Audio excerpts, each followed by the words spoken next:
वाह और बोला साहस तो कम नहीं बड़ा हुआ है बाहर में जो 3 दिन से बिस्टी पड़ता है, सारा कपड़ मुपड़ भीजा है, पाँव में एकदम पैक लुडू बुडू होके बिछना में उठ जाता है।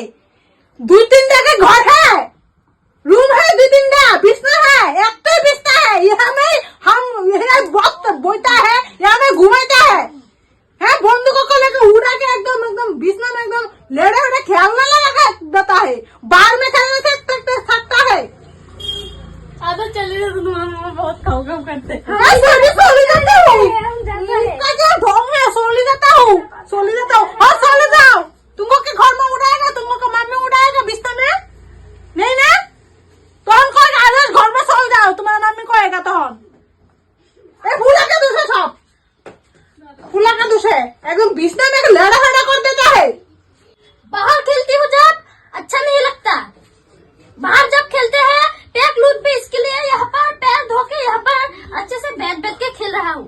दोपहर हुआ है, बहाना देके खेदाया है, हम मांस से भात खाएगा नहीं तो हैगो को देना पड़ेगा, बुझो, इसलिए खेदा देता हूँ।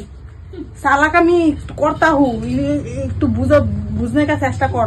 मैं बोल दूंगा, थूकना देंगे हाँ। बोल देगा, थूकना देंगे एकदम।